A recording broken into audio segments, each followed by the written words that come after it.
ಓಂ ಶಾಂತಿ. ಜ್ಞಾನಾಂಜಲಿ ಕಾರ್ಯಕ್ರಮಕ್ಕೆ ತಮ್ಮೆಲ್ಲರಿಗೂ ಮತ್ತೊಮ್ಮೆ ಸ್ವಾಗತ.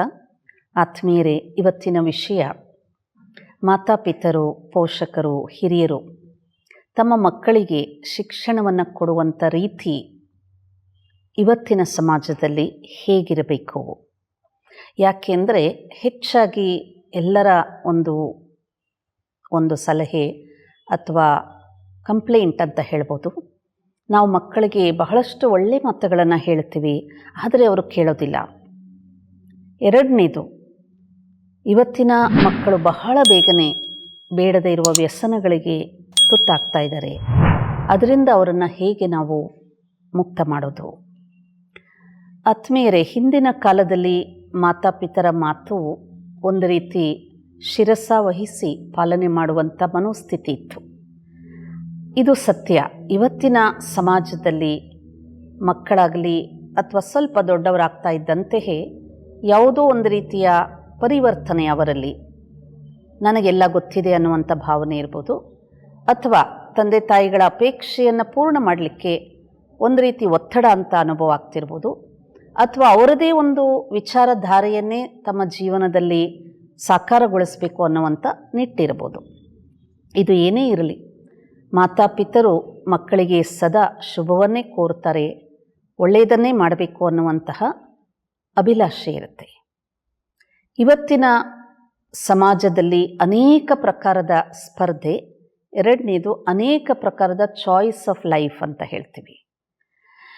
ಅದು ಉದಾಹರಣೆ ಎಜುಕೇಷನ್ ಫೀಲ್ಡಲ್ಲಿರ್ಬೋದು ಅಥವಾ ಪರ್ಸನಲ್ ಲೈಫಲ್ಲಿರ್ಬೋದು. ಹಿಂದಿನ ಕಾಲದಲ್ಲಿ ನಾವು ನೋಡಿದಾಗ ತಂದೆ ತಾಯಿಗಳು ಏನನ್ನು ಹೇಳ್ತಿದ್ರು, ಅದು ಒಂದು ರೀತಿ ಲಕ್ಷ್ಮಣ ರೇಖೆಯಂತೆ ಮಕ್ಕಳು ಪಾಲನೆ ಮಾಡುವಂಥ ಮನೋವೃತ್ತಿ ಇತ್ತು. ಆದರೆ ಸಮಯ ಬದಲಾವಣೆಯಾದಂತೆ ಇವತ್ತಿನ ಒಂದು ವಾತಾವರಣದ ಅನುಸಾರವಾಗಿ ನಾವು ನೋಡ್ತೇವೆ, ಮಕ್ಕಳು ಸಹ ಅಷ್ಟೇ ಬುದ್ಧಿವಂತರಾಗಿದ್ದಾರೆ. ಬಹಳ ಬೇಗನೆ ಅವರಿಗೆ ಯಾವುದೊಂದು ಕಲಿಯುವಂಥ ಆಸಕ್ತಿನೂ ಇರ್ತದೆ. ಅದಕ್ಕೆ ಕ್ಯಾಚಿಂಗ್ ಪವರ್ ಅಂತಾರೆ, ಅಥವಾ ಮನದಟ್ಟು ಮಾಡಿಕೊಳ್ಳುವಂಥ ಶಕ್ತಿ ಅಂತ ಹೇಳ್ಬೋದು. ಇಂತಹ ಒಂದು ಸಮಯದಲ್ಲಿ ಇಲ್ಲಿ ವೈಜ್ಞಾನಿಕವಾಗಿಯೂ ಬಹಳ ಒಂದು ಅಭಿವೃದ್ಧಿ ಹೊಂದುತ್ತಾ ಇರುವಂತಹ ವಾತಾವರಣದಲ್ಲಿ ಕೆಲವೊಮ್ಮೆ ಮಾತಾಪಿತರು ಹೇಳುವಂಥದ್ದು ಮಕ್ಕಳಿಗೆ ಅದು ಹಿಡಿಸದೇ ಇರ್ಬೋದು. ಅಂತಹ ಸಮಯದಲ್ಲಿ ನಾವು ಮಕ್ಕಳನ್ನು ನಮ್ಮ ಅಧೀನದಲ್ಲಿ ಇರಬೇಕು ಅನ್ನುವಂತಹ ವಿಚಾರವನ್ನು ಬಿಟ್ಟು, ನಾವು ಹೇಳಿದಂತೆ ಅವರು ಕೇಳಬೇಕು ಅನ್ನುವಂಥ ವಿಚಾರವನ್ನು ಬಿಟ್ಟು, ಅವರ ವಿಚಾರ ಏನು ಅಂತ ನಾವು ಕೇಳುವಂಥ ಮನಸ್ಥಿತಿಯನ್ನು ನಾವು ರೂಢಿಸ್ಕೋಬೇಕಾಗತ್ತೆ. ಅದರಲ್ಲಿ ಮೊದಲು ಅವರ ವಿಚಾರಗಳನ್ನು, ಅವ್ರು ಏನು ಮಾಡಲಿಕ್ಕೆ ಇಷ್ಟಪಡ್ತಾರೆ, ಏನು ಕಲೀಲಿಕ್ಕೆ ಇಷ್ಟಪಡ್ತಾರೆ, ಏನು ಆಗಲಿಕ್ಕೆ ಇಷ್ಟಪಡ್ತಾರೆ, ಇದು ನಮಗೆ ಅರ್ಥ ಆಗಬೇಕು. ಕಾರಣ ಏನಂತಂದರೆ, ಎಲ್ಲಿ ಇಂಟ್ರೆಸ್ಟ್ ಇದೆ ಅಲ್ಲಿ ಲರ್ನಿಂಗ್ ಕೆಪಾಸಿಟಿ ಜಾಸ್ತಿ ಇರುತ್ತೆ. ಇಂಟ್ರೆಸ್ಟ್ ಇಲ್ಲದೆ ಇರುವಂತಹ ಒಂದು ಕ್ಷೇತ್ರದಲ್ಲಿ ಅವರನ್ನು ನಾವು ಒತ್ತಾಯವಾಗಿ ಹಾಕಿದ್ವಿ ಅಂದ್ಕೊಳ್ಳಿ, ಅಲ್ಲಿ ಬಹುಶಃ ಒತ್ತಾಯದಿಂದ ಅವರು ಮಾಡ್ತಾರೆ, ಬೇರೆ ಚಾಯ್ಸ್ ಇಲ್ಲ, ಯಾಕೆಂದರೆ ನನಗೆ ಬೇರೆ ಕಡೆ ಹೋಗಲಿಕ್ಕೆ ಬಿಡ್ತಾ ಇಲ್ಲ ಅನ್ನುವಂಥ ಬೇಸರದಿಂದ ಅದನ್ನು ಮಾಡ್ಬೋದು. ಇವತ್ತು ಒಂದು ವಿಕಾಸದ ಒಂದು ಜಗತ್ತಿನಲ್ಲಿ ನಮ್ಮ ಮನಸ್ಸನ್ನು ಸಹ ಸ್ವಲ್ಪ ವಿಶಾಲವಾಗಿ ಮಾಡಿಕೊಂಡಾಗ ಅವರಿಗೆ ಅವರದೇ ಆದಂತಹ ಒಂದು ಗುರಿಯತ್ತ ಸಾಗಿಸಲಿಕ್ಕೆ ತಂದೆ ತಾಯಿಗಳು ಒಂದು ರೀತಿ ಫೆಸಿಲಿಟೇಟರ್ಸ್ ಆಗಬೇಕು. ಫೆಸಿಲಿಟೇಟರ್ಸ್ ಅಂದರೆ ವಿ ಆರ್ ಸಪೋರ್ಟಿಂಗ್. ಅದು ಇವತ್ತಿನ ಎಜುಕೇಷನ್ ಸಿಸ್ಟಮಲ್ಲಿ ನಾವು ನೋಡ್ತೀವಿ, ಬಹಳ ಕಂಪ್ಯಾರಿಸನ್ ಇದೆ ಅಲ್ವಾ. ತಂದೆ ತಾಯಿಗಳು ಸಹ ಬಹಳಷ್ಟು ಒಂದು ಕ್ಷೇತ್ರದಲ್ಲಿ ನೋಡ್ತೀವಿ, ಮಕ್ಕಳಿಗೆ ಹೋಲಿಕೆ ಮಾಡ್ತಾರೆ. ಹೋಲಿಕೆ ಹೇಗೆ ಮಾಡ್ತಾರೆ? ಅವರ ಸಂಬಂಧಿಕರ ಮಕ್ಕಳಿರ್ಬೋದು, ಅಕ್ಕಪಕ್ಕದಲ್ಲಿರುವಂಥ ಮಕ್ಕಳಿರ್ಬೋದು, ಅಥವಾ ಅವರ ಮನೆ ಮಕ್ಕಳ ಒಂದು ಸ್ನೇಹಿತರ ಜೊತೆ ಹೋಲಿಕೆ ಮಾಡ್ಬೋದು. ಆ ಹೋಲಿಕೆ ಮಾಡಿದಾಗ ಏನಾಗುತ್ತೆ, ಒಂದು ರೀತಿ ನೆಗೆಟಿವ್ ವೈಬ್ರೇಷನ್, ನೆಗೆಟಿವ್ ರೆಸ್ಪಾನ್ಸ್ ಅವರ ಮನಸ್ಸಿಗೆ ಸ್ವೀಕಾರ ಆಗುತ್ತೆ. ಆಗ ಬಹುಶಃ ಅವರಲ್ಲಿ ತಮ್ಮ ಬಗ್ಗೆ ಸೆಲ್ಫ್ ಕಾನ್ಫಿಡೆನ್ಸ್ ಇರುವ ಬದಲು ಸೆಲ್ಫ್ ಇಲ್ನೆಸ್ ಅಥವಾ ಸೆಲ್ಫ್ ಕ್ರಿಟಿಸಿಸಮ್ ಅಂತ ಹೇಳ್ತೀವಿ. ತಮ್ಮ ಬಗ್ಗೆ ತಾವೇ ಒಂದು ರೀತಿ ಕೀಳರಿಮೆ, ನನಗೆ ಇವರು ಅಷ್ಟೊಂದು ಬೆಲೆ ಕೊಡ್ತಾ ಇಲ್ಲ, ನನ್ನನ್ನು ಅವ್ರ ಜೊತೆ ಹೋಲಿಕೆ ಮಾಡ್ತಾ ಇದ್ದಾರೆ, ನನ್ನ ಒಂದು ಕೆಪಾಸಿಟಿಯನ್ನು ಇವರು ಇನ್ನೂ ಅರ್ಥ ಮಾಡ್ಕೊಳ್ತಾ ಇಲ್ಲ, ನನ್ನ ವಿಚಾರವನ್ನು ಇವರು ಅರ್ಥ ಮಾಡ್ಕೊಳ್ತಿಲ್ಲ ಅನ್ನುವಂಥ ನಕಾರಾತ್ಮಕದ ಭಾವನೆ ಪದೇ ಪದೇ ಅವರಲ್ಲಿ ಕ್ರಿಯೇಟ್ ಆಗಲಿಕ್ಕೆ ನಾವು ದಾರಿ ಮಾಡಿಕೊಡ್ತೀವಿ. ಇನ್ನು ಕೆಲವು ಮಾತಾಪಿತರಲ್ಲಿ, ಪೋಷಕರಲ್ಲಿ ಭಯ ಇರ್ತದೆ. ಏನು ಭಯ ಅಂದರೆ, ಮಕ್ಕಳು ಎಷ್ಟೇ ಬುದ್ಧಿವಂತರಾಗಿದ್ದರೂ ಅವರನ್ನು ಸ್ವತಂತ್ರವಾಗಿ ಬಿಡಲಿಕ್ಕೆ ಓಹೋ ಏನೋ ಆಗ್ಬಿಡತ್ತೇನೋ, ಇದಾದರೆ ಇದಾಗ್ಬೋದೇನೋ ಒಂದು ಊಹೆ. ಆದರೆ ಅಲ್ಲಿಯೂ ಸಹ ಮಾತಾಪಿತರು ತಮ್ಮ ಮಕ್ಕಳ ಜೊತೆ ಒಂದು ಸಮತ್ವದ ಭಾವನೆ, ಅಂದರೆ ಒಂದು ಗೈಡೆನ್ಸ್ ಕೊಡುವಂತಹ ಮನೋಭಾವನೆಯಿಂದ ಅವರಿಗೆ ಶಿಕ್ಷಣವನ್ನು ಕೊಡುವಂತಹ ಅಭ್ಯಾಸವನ್ನು ಮಾಡಿಕೊಂಡಾಗ ಬಹುಶಃ ಇವತ್ತಿನ ವಿದ್ಯಾರ್ಥಿಗಳಿಗೆ ನಾವು ಹೆಲ್ಪ್ ಮಾಡ್ಬೋದು. ಇಲ್ಲ ಅಂದ ಪಕ್ಷದಲ್ಲಿ ಕೆಲವೊಮ್ಮೆ ಅವರಿಗೆ ಕೀಳರಿಮೆಯನ್ನು ನಾವು ಕ್ರಿಯೇಟ್ ಮಾಡಲಿಕ್ಕೆ ಜಾಗ ಮಾಡಿದ್ವಿ ಅಂದಾಗ ಕಾಲಕ್ರಮೇಣವಾಗಿ ಅವರಲ್ಲಿ ಜಿಗುಪ್ಸೆ ಬರುತ್ತೆ. ಆ ಜಿಗುಪ್ಸೆಯ ಪರಿಣಾಮ ಏನಾಗುತ್ತೆ ಅಂದರೆ ಮಾತಾಪಿತರನ್ನು ಅವರು ಒಂದು ರೀತಿ ವೈರಿಗಳಾಗಿಯೋ ದ್ವೇಷಿಗಳಾಗಿಯೋ ನೋಡ್ತಾರೆ. ಏನೇ ಹೇಳಲಿಕ್ಕೆ ಬರ್ತಾರೆ ಅವರು ಕೇಳಲಿಕ್ಕೆ ರೆಡಿ ಇರೋದಿಲ್ಲ. ಅಲ್ಲಿ ಮನೆಯಲ್ಲಿ ಸಂಘರ್ಷದ ಒಂದು ವಾತಾವರಣ ಕ್ರಿಯೇಟ್ ಆಗುತ್ತೆ. ಭಲೆ ನಾವು ಎಷ್ಟೇ ಅವರಿಗೆ ಪೋಷಣೆ ಮಾಡ್ತಾ ಇದ್ದೀವಿ ನಮ್ಮವರಂತ ತಿಳ್ಕೊಂಡ್ರೂ ಸಹ ಅಲ್ಲಿ ಮಕ್ಕಳಿಗೆ ಒಂದು ರೀತಿ ತಮ್ಮ ಮನಸ್ಸಿನ ಒಂದು ಸ್ಥಿತಿಯಲ್ಲಿ ಸ್ವತಂತ್ರತೆ ಇಲ್ಲ, ನಾನು ಏನು ಮಾಡಬೇಕು ಅಂತ ಇದ್ದೀನಿ ಅದಕ್ಕೆ ಇವರು ಅಡ್ಡ ಬರ್ತಾ ಇದ್ದಾರೆ ಅನ್ನುವಂಥ ನಕಾರಾತ್ಮಕ ಭಾವನೆ ಅವರಲ್ಲಿ ಕ್ರಿಯೇಟ್ ಆಗುತ್ತೆ. ಇದನ್ನು ನಾವು ಹೆಚ್ಚಾಗಿ 90% ಮನೆಗಳಲ್ಲಿ 90% ವಿದ್ಯಾರ್ಥಿಗಳಲ್ಲಿ ನೋಡ್ತಾ ಇದ್ದೀವಿ. ಇದಕ್ಕೊಂದು ಸಣ್ಣ ಉದಾಹರಣೆ ಹೇಳಬೇಕು ಅಂದರೆ ನೋಡಿ, ಪಕ್ಷಿಗಳು ಬಹಳ ಸುಂದರವಾಗಿ ಸಣ್ಣದಾದಂಥ ಮರಿಗಳನ್ನು ಪೋಷಿಸ್ತಾರೆ. ಅದಕ್ಕೆ ಎಲ್ಲೆಲ್ಲೋ ಹೋಗಿ ಅದರ ಒಂದು ಪೋಷಣೆಗೆ ಆಹಾರವನ್ನು ತಗೊಂಡು ಬಂದು ಕೊಡುತ್ತೆ. ಆದರೆ ಯಾವಾಗ ಪಕ್ಷಿಗೆ ರೆಕ್ಕೆ ಬರುತ್ತೆ ಆಗ ಆ ಪೋಷಕರಾಗಿರುವಂಥ ಪಕ್ಷಿಗಳೇನು ಮಾಡುತ್ತೆ, ಅದನ್ನು ಹಾರಬೇಕು ನೀನು ಅಂತ ಹೇಳಿ ತಾನೇ ಹಾರಿ ಹಾರಿ ಜಿಗಿದು ತೋರಿಸ್ತಾ ಅದನ್ನು ಹಾರಿಸ್ಬಿಡುತ್ತೆ. ಆ ನಂತರ ನೋಡಿ ಅದನ್ನು ಮತ್ತೆ ಪೋಷಣೆ ಮಾಡಲಿಕ್ಕೆ ಹೋಗೋದಿಲ್ಲ.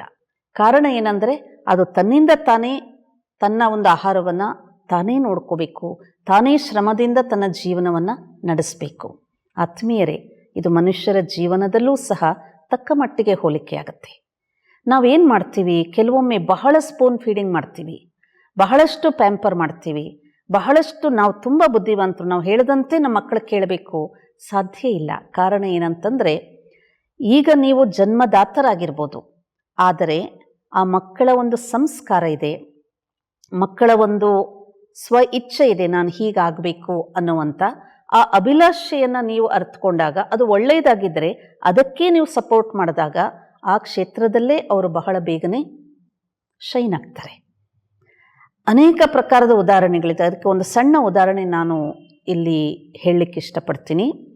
ನೋಡಿ, ಒಂದು ಮನೆಯಲ್ಲಿ ತಂದೆ ತಾಯಿ ಇಬ್ಬರು ಡಾಕ್ಟರ್ಸ್ ಆಗಿರ್ತಾರೆ. ಅವರಿಗೆ ಒಬ್ಬನೇ ಮಗ ಇರ್ತಾನೆ. ಅವರು ನರ್ಸಿಂಗ್ ಹೋಮ್ ನಡೆಸ್ತಾ ಇರ್ತಾರೆ, ಒಂದು ಪ್ರೈವೇಟ್ ಕ್ಲಿನಿಕ್ ನಡೆಸ್ತಾ ಇರ್ತಾರೆ. ಬಹಳಷ್ಟು ಇನ್ವೆಸ್ಟ್ ಮಾಡಿದ್ದಾರೆ ಅಂತ ತಿಳ್ಕೊಳ್ಳೋಣ. ಈಗ ತಂದೆ ತಾಯಿ ಇಬ್ಬರಿಗೂ ಅಪೇಕ್ಷೆ ಏನಿರುತ್ತೆ, ಆ ಮಗನ ಬಗ್ಗೆ ಏನು ಓದಬೇಕು ಅಂತ ಅಪೇಕ್ಷೆ ಇರುತ್ತೆ. ನಾಳೆ ನನ್ನ ಒಂದು ಕ್ಲಿನಿಕ್ನ ನೋಡ್ಕೊಳ್ಳೋರು ಯಾರೂ ಇಲ್ಲ, ನನ್ನ ವೃತ್ತಿಯನ್ನು ಕಂಟಿನ್ಯೂ ಮಾಡಲಿಕ್ಕೆ ಯಾರೂ ಇಲ್ಲ, ಆದ್ದರಿಂದ ನನ್ನ ಮಗ ವೈದ್ಯಕೀಯ ಎಜುಕೇಷನ್ನೇ ಪಡ್ಕೋಬೇಕು, ಆಗ ಇದನ್ನೆಲ್ಲ ನೋಡ್ಕೊಳ್ಳಿಕ್ಕೆ ಒಳ್ಳೆಯದಾಗತ್ತೆ. ಈ ವಿಚಾರ 100% ಒಳ್ಳೆಯದು. ಅದನ್ನು ನಾವು ಒಪ್ಕೊಳ್ಳೋಣ. ಆ ವಿಚಾರವನ್ನು ನೀವು ಮಕ್ಕಳ ಮುಂದೆ ಇಟ್ಟಾಗ, ಮಗುವಿನ ಮುಂದೆ ಇಟ್ಟಾಗ, ಒಂದು ವೇಳೆ ಆ ವೈದ್ಯಕೀಯ ಶಿಕ್ಷಣದಲ್ಲಿ ಅವ್ರಿಗೆ ಆಸಕ್ತಿ ಇದೆ ಅಂದರೆ 100% ಸಕ್ಸಸ್ ಆಗ್ಬೋದು. ಆದರೆ ಆ ಮಗನಿಗೆ ಅಥವಾ ಮಗಳಿಗೆ ಬೇರೊಂದು ಕ್ಷೇತ್ರದಲ್ಲಿ ಬಹಳ ಅಭಿಲಾಷೆ ಇದೆ ಅಂತ ತಿಳ್ಕೊಳ್ಳೋಣ. ಆದರೆ ಅಲ್ಲಿ ತಂದೆ ತಾಯಿಗಳು ಅದಕ್ಕೆ ದಾರಿ ಮಾಡಿಕೊಡೋದಿಲ್ಲ. ಒತ್ತಾಯ ಮಾಡಿ, ಇಲ್ಲ ನೀನು ಇದೇ ಶಿಕ್ಷಣವನ್ನು ಪಡೆದು ನೀನು ಇದನ್ನೇ ನೋಡ್ಕೊಳ್ಳುವಂತಹ ಒಂದು ಚಾಯ್ಸ್ ಸ್ವೀಕಾರ ಮಾಡಬೇಕು ಅಂತ ನಾವು ಫೋರ್ಸ್ ಮಾಡ್ತೀವಿ ಅಂತ ತಿಳ್ಕೊಳ್ಳೋಣ. ಈಗೇನಾಗುತ್ತೆ, ಸಂಘರ್ಷ ಕ್ರಿಯೇಟ್ ಆಗುತ್ತೆ. ತಂದೆ ತಾಯಿಗಳಿಗೆ ಇಲ್ಲ ಅಂತ ಹೇಳಲಿಕ್ಕಾಗೋದೇ ಕಾರಣದಿಂದ ಆ ಒಂದು ಶಿಕ್ಷಣವನ್ನೇ ತಗೊಳ್ಳಿಕ್ಕೆ ಪ್ರಯತ್ನ ಮಾಡ್ತಾನೆ. ಆದರೆ ಒಳಗಡೆ ನಾನೇನೋ ಆಗಬೇಕಾಗಿತ್ತು, ಬೇರೇನೋ ಆಗಬೇಕಾಗಿತ್ತು, ನನ್ನ ಚಾಯ್ಸ್ ಬೇರೆ ಇದೆ, ಅದನ್ನು ಮಾಡಬೇಕಾಗಿತ್ತು. ಈ ವಿಚಾರದ ಒಂದು ಸಂಘರ್ಷದಲ್ಲಿ ಯಾವ ಶಿಕ್ಷಣವನ್ನು ಪಡೀತಾ ಇದ್ದಾರೆ ಅದರಲ್ಲಿ rate of interest, amount of interest ಏನಿರುತ್ತೆ ಅದು ಕಾಲಕ್ರಮೇಣ ಕಡಿಮೆ ಆಗ್ತಾ ಬರುತ್ತೆ. ಆ ನಂತರನೂ ಒಂದು ವೇಳೆ ಆ ವ್ಯಕ್ತಿಯನ್ನು ನಾವು ಒಳ್ಳೆ ಡಾಕ್ಟರ್ನಾಗಿ ರೆಡಿ ಮಾಡ್ತೀವಿ ಅಂದ್ಕೊಳ್ಳಿ, but contribution to the society ಏನಿರುತ್ತೆ ಅದು 100% ಇರೋದಿಲ್ಲ.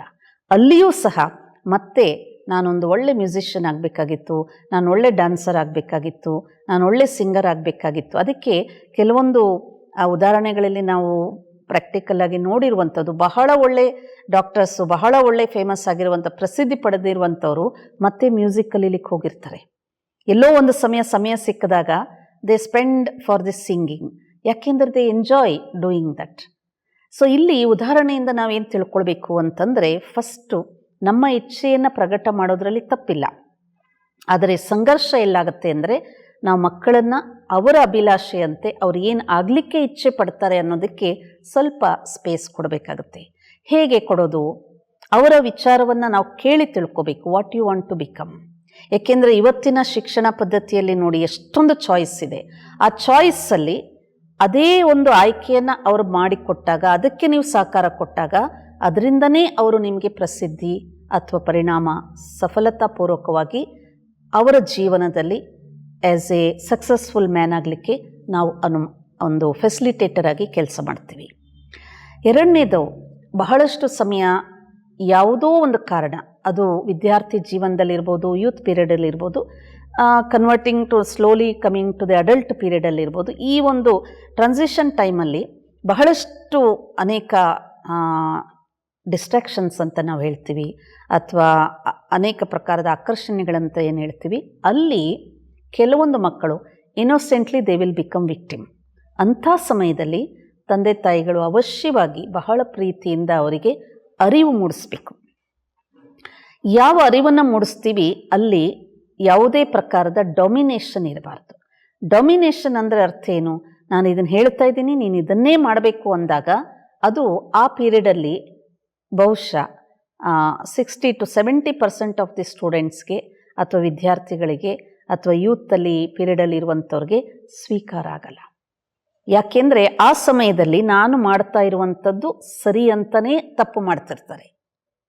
ಅದು ತಪ್ಪಿನ ಅರಿವಾದಾಗ ಮಾತ್ರ ಅಲ್ಲಿಂದ ಹೊರಗಡೆ ಬರ್ತಾರೆ. ಹಾಗಾಗಿ ಇಲ್ಲಿ ಬಹಳ ಒಂದು ಫ್ರೆಂಡ್ಲಿ ರಿಲೇಷನ್, ಆ ಫ್ರೆಂಡ್ಲಿ ರಿಲೇಷನ್ ಇಟ್ಕೊಂಡಾಗ ನ್ಯಾಚುರಲ್ ಆಗಿ V share good and bad.